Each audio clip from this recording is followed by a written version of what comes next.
I am Dr. Taylor Woods, State Veterinarian. I'm going to start by reviewing some things that we did a long time ago, but with another disease. But it's like the same situation that we are in now.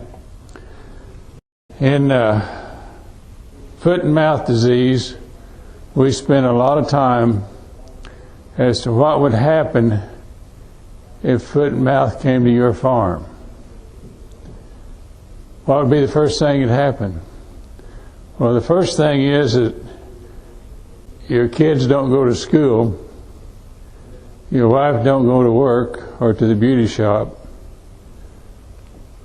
nobody goes to the grocery store, nobody goes to the feed store, and the feed truck don't come to your place until there's a method figured out how to disinfect it. And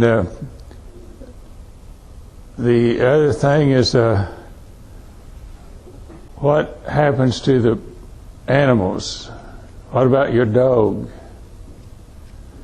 I know we talked about your dog with brucellosis scattering disease, about your dog being infected. What happens when your dog gets a hold of one of these pigs that may have been thrown out of the nursery or the other barns that you have? What happens to this dog? Where does he take that animal to? Your neighbor always says, well, that came to my place. And that's not right. Your dog goes to your place. It doesn't go somewhere else. And it's amazing as to what we think about spread from animals of your own. And that situation is a very, very real, and we finally figured that out with brucellosis, that dogs don't drag dead animals to your neighbors. He drags them to your place. And that's why getting rid of these animals gets to be so important. But what about the challenge? What is the challenge that we have today if we had African swine fever?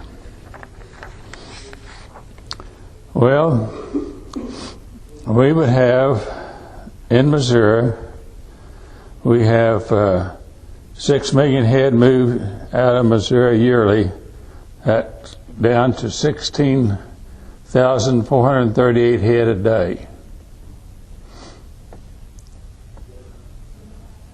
Approximately 3 million head move into Missouri yearly. That's 8,219 pigs a day. I don't know how many trucks it would take to handle all of that. I don't know, we could get a figure on that, I'm sure. But when you figure out how much our industry moves these animals around, is how you come up with headaches that keeps you up at night, trying to figure out what are we going to do to stop this outbreak. Dr. Privert just talked about us. How do we handle these outbreaks? What are we going to do? Other considerations is biosecurity, feed delivery, trash service, service personnel. When you start thinking about all the vehicles that will affect your property at that time when you have a problem.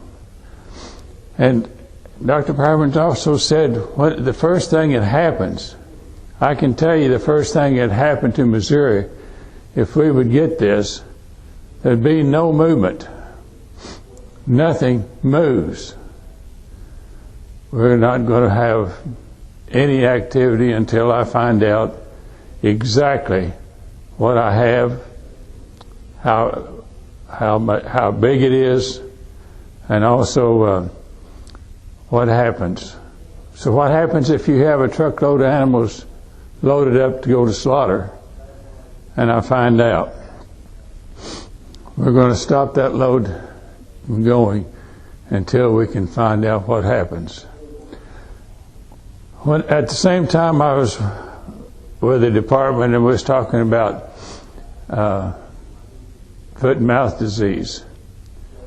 When we was visiting about that, we talked in things like this, and some of it's true and some of it's not. But the state veterinarian of Illinois was a classmate of mine, Dr. Hull, and we talked.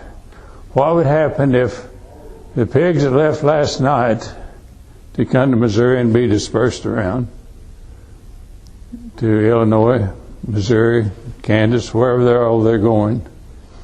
There's something diagnosed in them that had to be contained. How would we handle all of that containment as far as the disease is concerned? So we talked about, Dr. Hull and I talked about, okay, we got these pigs that came out last night from North Carolina, South Carolina, and we decided that, okay, they called up and said, we got a problem in these pigs, and these pigs are on the move to come to Missouri, Illinois, and so forth. Okay, so we decided that, I decided I'm going to try to stop these pigs on the Mississippi Bridge. And Dr. Hull has decided that they're going to come across the bridge. So what do we do with these pigs? How do we dispose of these pigs? They've been exposed. What do we do with them? How do we handle them?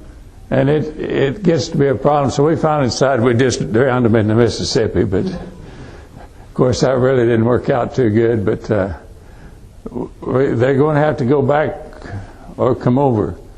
So what place do we have ready to do that? What place do we have to contain these animals if we bring them across?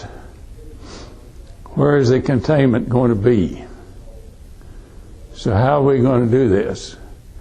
And it's the same disease situation as we got in African swine fever, is what we talked about with foot and mouth disease. So it gets to be a puzzler after a while, and you're talking about the animals, the state veterinarian, producers, and all of them are alike, and we have the problem. So anyway, that's what the consideration that we had at that time. And what I did, I perused the material that we had to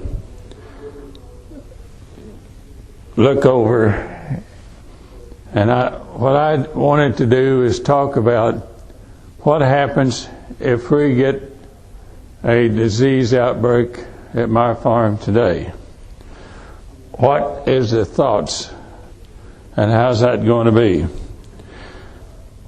So the most serious risk is spread incident containing feed ingredients, feral pigs, and humans.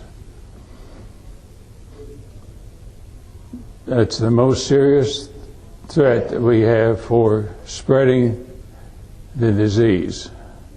That's not easy to get your hands around, but that is what we have. And it's going to be a son of a gun to get it around those three things if we just try to contain them with that. Stakeholders' questions, needs, and concern.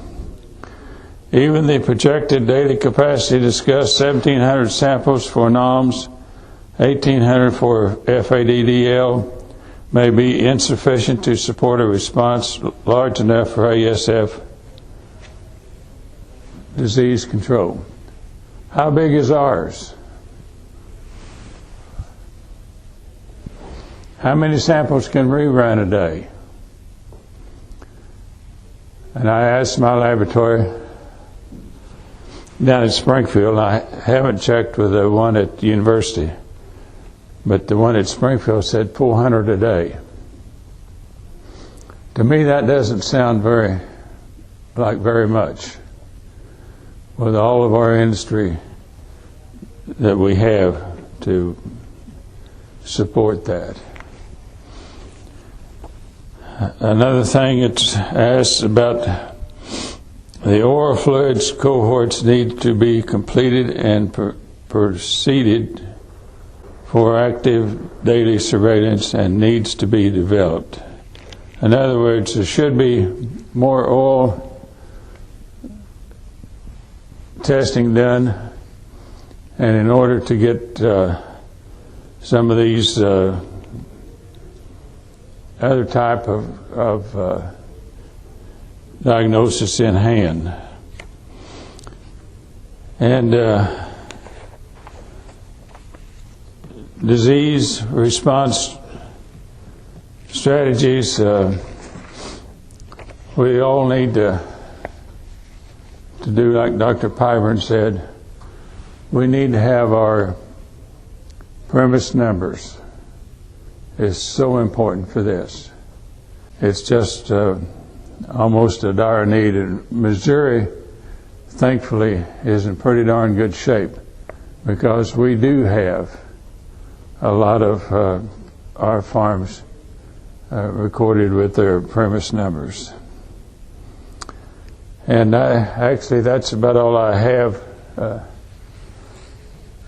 And that'll give you some time to talk, Dr. Pyburn, again. I don't think you want to hear anything more from me. So does anybody have any questions of anything that we've said this morning?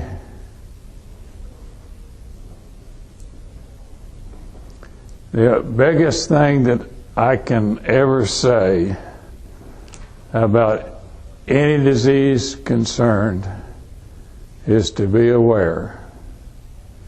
Be aware of your surroundings, be aware of trucks moving in and out, be aware of disease monitoring, be aware of birds flying. Just be aware of the whole situation of disease transmission. And that's the best advice that I can actually give you today about what might happen. Well, I'm just curious to ask, what's the legal process? Let's say you've got a breakout that occurs, and go back to your Mississippi River scenario. What's the legal process that you go through, or maybe your Illinois counterpart, to stop a load? Well, the legal process would be actually which side we went on. We decided we would go one side or the other, and then whatever side we would be on, we would quarantine those. And of course, if we had a problem, we'd be doing that in conjunction with the federal government. I mean, does your office just have the, I don't know, so I'm just curious. So does your office have the authority to issue a quarantine statement, and you provide that simply to a truck driver, and you say you don't move any further? Yes. Okay. Absolutely. We do that not only with this disease, but we've done that for years with brucellosis. And we have done it stop movement until we can check out and find out what's happening.